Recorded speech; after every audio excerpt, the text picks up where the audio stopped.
ইরানের বিপ্লবী guard IRGC তার নৌবাহিনী জাস্ট কিছুক্ষণ আগে ঘোষণা দিয়েছে, হুঁশিয়ারি দিয়েছে, হুঙ্কার দিয়েছে বলা যায় মার্কিন সেন্টকমের বিরুদ্ধে।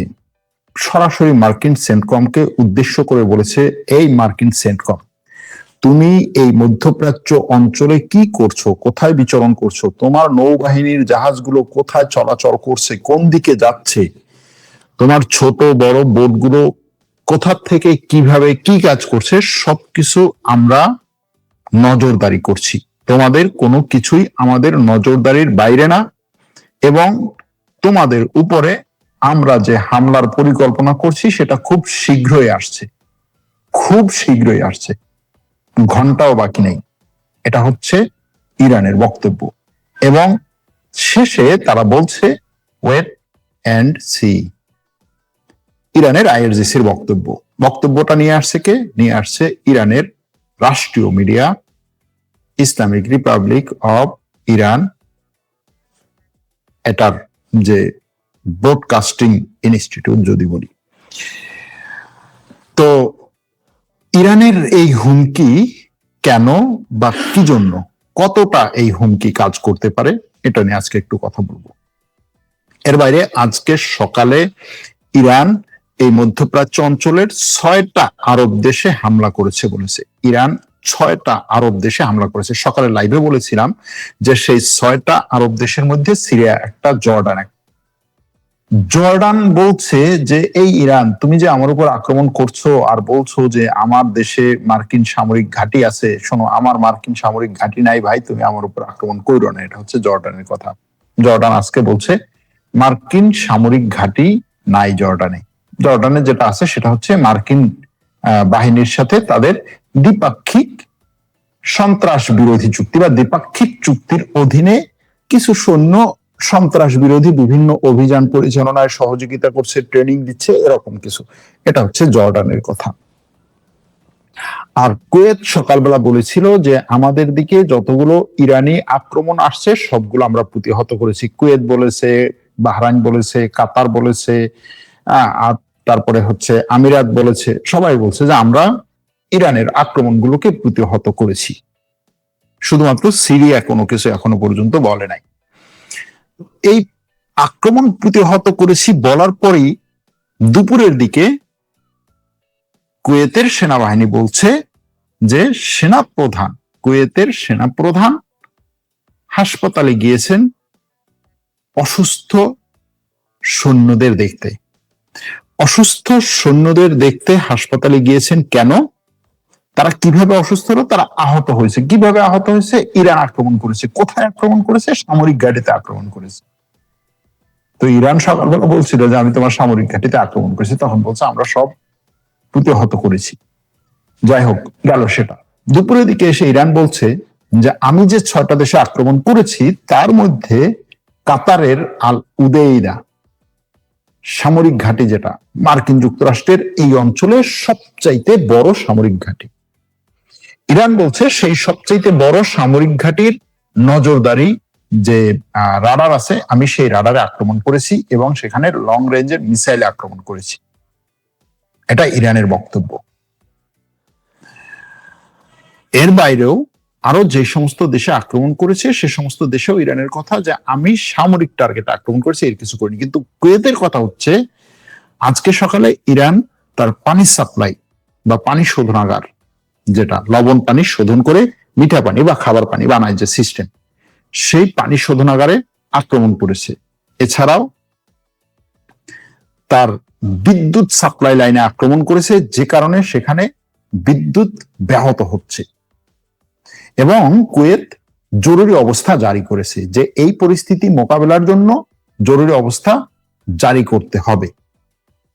জরুরি অবস্থা দরকার এই পরিস্থিতি মোকাবেলার জন্য। ইরান গত পরশুদিন বলেছিল যে যদি আমার এই অঞ্চলে, আমার উপরে, আমার অবকাঠামোর উপরে যদি মার্কিন আক্রমণ কন্টিনিউ হয় তাহলে আমিও এই অঞ্চলের কোনো অবকাঠামো আস্ত রাখবো না। পরে দেখা গেছে যে হ্যাঁ, মার্কিন আক্রমণ কন্টিনিউ হয়েছে। আজকে সকালবেলা আমরা বলেছিলাম যে ইরানের চাঁদবাহার বন্দরের একটা যে বন্দর কন্ট্রোল টাওয়ার, সেটা মার্কিনীরা ধ্বংস করেছে। সেন্টকম আজকে আবার দুপুরের দিকে বলছে যে আমরা সফলভাবে সেটা ধ্বংস করতে সক্ষম হয়েছি। ব্যাপক পরিমাণে একটা বিশাল তাদের হচ্ছে সফলতা হিসেবে তারা এটা দেখিয়েছে। ওদিকে 3টা জাহাজে আক্রমণ হয়েছে। দুটো বোঝা যাচ্ছে, দুটো জাহাজ হচ্ছে ওমান উপকূলে, দুটো জাহাজে আক্রমণ হয়েছে হরমুজ প্রণালীর কাছাকাছি। সে দুটো জাহাজে হয়তোবা ইরানের পক্ষ থেকে আক্রমণ হয়ে থাকতে পারে। কিন্তু বাব আল মানদেব, যেটা নিয়ে সকালে কথা বলছিলাম, যে বাব আল মানদেব ইরান বন্ধ করে দেওয়ার জন্য হুথিদেরকে নির্দেশনা দিচ্ছে বলতে এই ব্যাপারে মার্কিন যুক্তরাষ্ট্রের নিউ ইয়র্ক টাইমস খবর করেছিল গতকালকে। আজকেই একটা খবর এসেছে, খবরটা প্রথম এসেছে ব্রিটিশ মেরিটাইম অথরিটি, যেটা যারা হচ্ছে বিভিন্ন দেশের এই জাহাজে কোন জায়গায় কখন কি ঘটনা ঘটছে সাথে সাথে সবার আগে খবর দিতে পারে, সেই UKMTO, ব্রিটিশ মেরিটাইম অর্গানাইজেশন, তারা বলছে যে এই বাব আল মানদেবের কাছে একটা জাহাজে অনেকগুলো লোক উঠেছে। কারা উঠেছে? উঠেছে হচ্ছে জলদস্যুরা। এখন বাব আল মানদেবের কাছে ইয়েমেন এক পাশে, সোমালিয়া অন্য পাশে। ইয়েমেন ওঠার সম্ভাবনাই বেশি খবরটা শোনার পরে। পরে ইয়েমেনের পক্ষ থেকে বলা হয়েছে যে এই জাহাজে সোমালিয়ার জলদস্যুরা উঠেছে, তারা এই জাহাজটিকে আটক করেছে। এখন ইয়েমেনের ওখানে একটা জাহাজ জলদস্যুরা আটক করলো, আর এই হরমুজ প্রণালীতে দুটো জাহাজে আক্রমণ হলো। তিনটাকে আপনি একত্রেও দেখতে পারেন যে হ্যাঁ, ইয়েমেনের ওই বাব আল মানদেবে উত্তাপ ছড়ানো হচ্ছে, আস্তে আস্তে পানি গরম করা হচ্ছে ওখানেও উত্তাপ ছড়াবে। আর এই মধ্যপ্রাচ্যের যেই সমস্ত দেশে এখন আক্রমণ চলছে, ইরান যেভাবে এখন সেন্টকমকে হুমকি দিয়েছে, আজকে যে সেন্টকমকে হুমকি দিয়েছে, এটা ইরানের কাছ থেকে এ পর্যন্ত আসা সবচেয়ে বড় হুমকি। এই হুমকির বিরুদ্ধে সেন্টকম কি করবে? সেন্টকমকে এই হুমকিতে কাঁপবে নাকি সেন্টকমও পাল্টা আক্রমণ করবে? যদিও তাদের পাল্টা আক্রমণ কোনোভাবেই বন্ধ ছিল না, ইরানের বিভিন্ন জায়গায় তারা পাল্টা আক্রমণ করেছে। যেমন ধরুন ইরান কঠোর অবস্থানের কথা বলেছে, ইরানের বিপ্লবী গার্ড বহুবার বলেছে, সামরিক মুখপাত্ররাও বলেছে যে আমেরিকা যদি এই আক্রমণ না থামায় তাহলে এই অঞ্চলে আমেরিকার বড় বড় ঘাঁটি যতগুলো আছে সবগুলো আক্রমণ করবে। এমনকি বাহরাইনে আমেরিকার পঞ্চম নৌবহরের যে ঘাঁটিটি ছিল, সেই ঘাঁটিতে গত পরশুদিন আক্রমণের পরে সেখানের রাডার সিস্টেমে বড় ধরনের একটা ধ্বংস ধরা পড়েছে, তার রাডার সিস্টেম ধ্বংস হয়েছে। এটা হচ্ছে স্যাটেলাইট চ্যানেলে, রাশিয়ার কিছু স্যাটেলাইট চ্যানেল এই খবর করছে যে সেখানের বড় একটা নজরদারি রাডার সিস্টেম ধ্বংস করেছে। তো এই যে ধ্বংসগুলো হচ্ছে, এগুলো এই অঞ্চলে ওই যুদ্ধের পরে যে কয়েকদিনে কিছু কিছু জায়গায় তারা হচ্ছে মেরামত করেছিল, নতুন নতুন রাডার বসিয়েছিল, সেগুলোতে ইরান আক্রমণ করছে।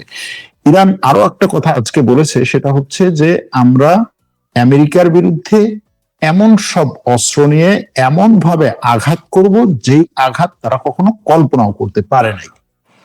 এখন এই যে এমন সব অস্ত্র দিয়ে এমন ভাবে আঘাত করব যে আঘাত তারা কল্পনা করে নাই, আবার হচ্ছে সেন্টকমকে হুঁশিয়ারি যে তুমি তাড়াতাড়ি প্রস্তুতি নাও, আমি তোমার উপরে আক্রমণ করতেছি, এই আক্রমণ তুমি কোনোভাবেই প্রতিহত করতে পারবা না। এই যে ইরানের হুমকিগুলো, এই হুমকিগুলো যদি সঠিক হয় তাহলে মনে করা হচ্ছে যে ইরানের কাছে নতুন স্টাইলের কিছু অস্ত্র হয়তো তার কাছে আছে, সেগুলো দিয়ে সে আক্রমণ করবে, যে আক্রমণগুলো মার্কিন সেন্টকম বা তাদের এয়ার ডিফেন্স সিস্টেম ঠেকাতে পারবে না, এরকম এই হুমকি থেকে মনে হয়।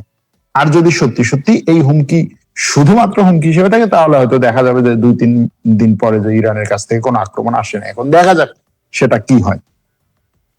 এখন এই মার্কিন সেন্টকমে যে কোনো ধরনের হামলা, এটা কি আসলেই হুমকি নাকি সিরিয়াস বিষয়, এটার ব্যাপারে একটু বলি। এর কারণ হচ্ছে ইরানের দক্ষিণ অঞ্চলে যে হামলাগুলো হয়েছে, দক্ষিণ অঞ্চলে হামলা হয়েছে, বিমান প্রতিরক্ষা ব্যবস্থা হামলা হয়েছে, ক্ষেপণাস্ত্র ডেপোগুলোতে হামলা হয়েছে, তার এই বিভিন্ন বন্দরে, সমুদ্র বন্দরে হামলা হয়েছে, যা মাছ ধরার জেটিতে হামলা হয়েছে, এই যে হামলাগুলো হয়েছে, তার সড়কে হামলা হয়েছে, ব্রিজে হামলা হয়েছে, তার রেল লাইনে হামলা হয়েছে, তার অবকাঠামোয় হামলা হয়েছে।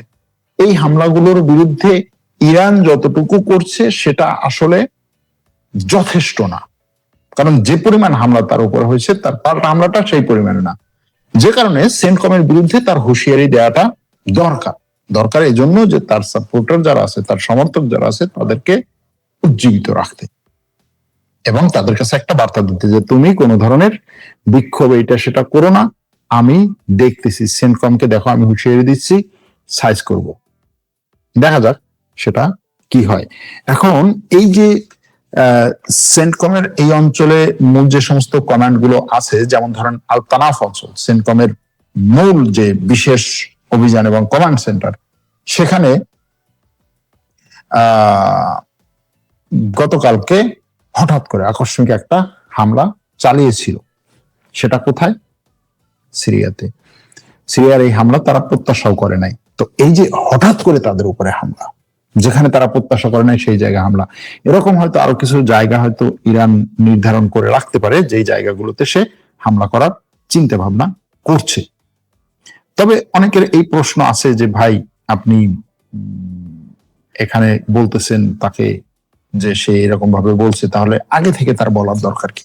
আগে থেকে না বলেই তো হামলা করতে পারতো। এই আগে থেকে বলার বিষয়টা হচ্ছে যে আমি যে বড়, আমি যে তোমার হচ্ছে ঘোষণা দিয়ে হামলা করতে পারি, দেখো আমি হামলা করতে আসছি, এই যে জিনিসটা।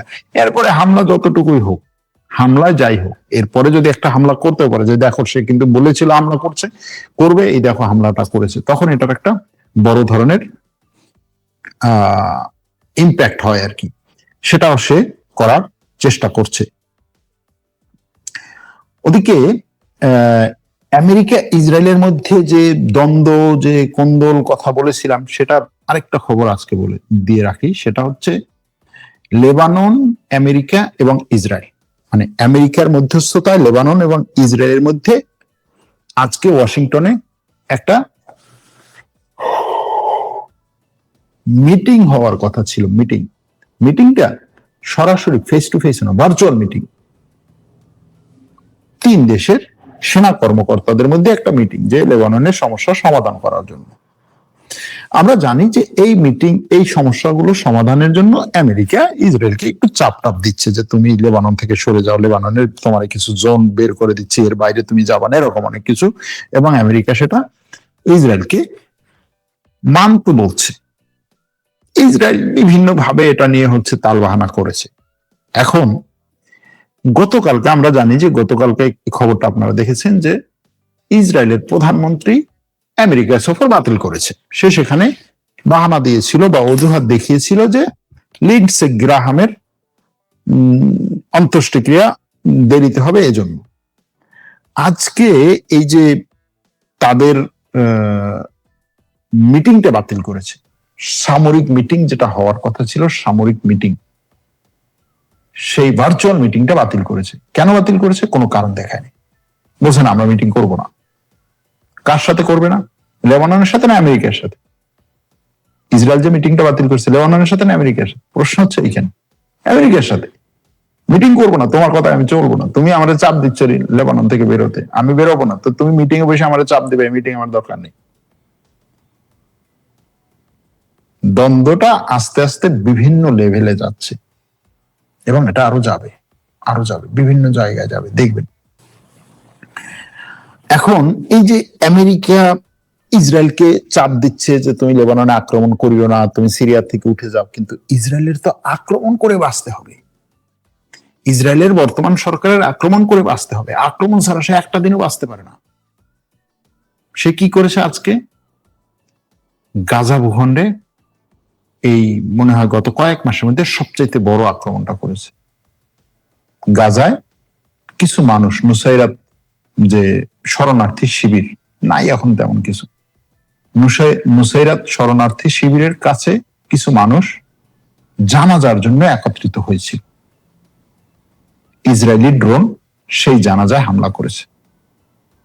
ইসরায়েলি ড্রোনের হামলায় সেখানে কমপক্ষে 8 জন মানুষ নিহত হয়েছে, 20 জনের বেশি মানুষ আহত হয়েছে। তো এই ইসরায়েল মানে যে এতটাই হচ্ছে রক্তপিপাসু হয়ে গেছে, এই রক্ত পিপাসু এবং এটার যে মানে কি বলে আসক্ত হয়ে যাওয়া, এই আসক্ত হওয়াকে আপনি সুন্দর সুন্দর কথা বলে ফিরাতে পারবেন না।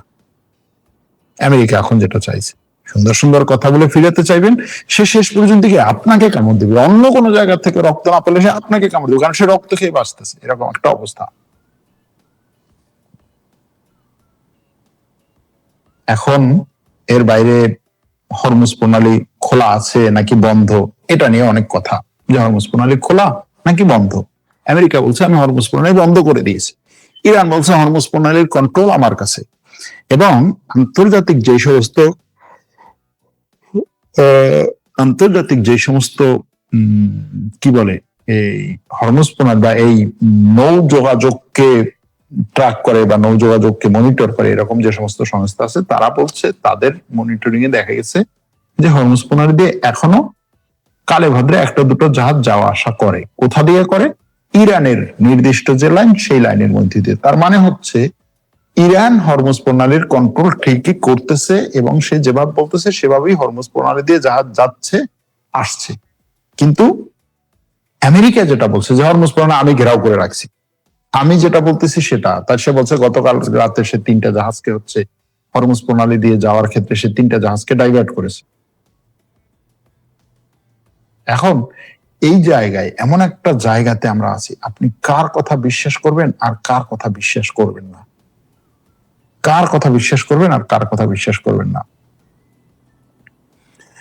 ওদিকে ব্রেকিং নিউজ বলতেছি, ব্রেকিং নিউজ, সেটা হচ্ছে মার্কিন প্রশাসন ইসরায়েলকে বলেছে যে সে এই জায়গায় মানে ইসরায়েলে আরো অনেকগুলো মানে কতগুলো ডজন ডজন আরো ডজন ডজন রিফুয়েলিং বিমান পাঠাচ্ছে।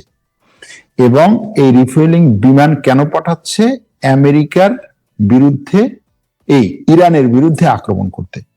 ডজন ডজন রিফুয়েলিং বিমান, অলরেডি 20-25টা 30টার মতো রিফুয়েলিং বিমান ইসরায়েলে আছে, আরো বিমান পাঠাচ্ছে। তার মানে হচ্ছে আমেরিকা ইরানের বিরুদ্ধে যে আক্রমণ, সেই আক্রমণকে আরো বড় করবে, আক্রমণকে আরো অন্তত 1 মাসের মতো চালিয়ে নেওয়ার পরিকল্পনা নিয়ে নামছে, এটা মনে হচ্ছে। ইসরায়েল এবং আমেরিকা একত্রে এবার ইরানের উপরে আবার আক্রমণ করবে। এতদিন তো আমেরিকা একা ছিল, এখন হয়তো ইসরায়েলকেও টানতে পারে এটার মধ্যে।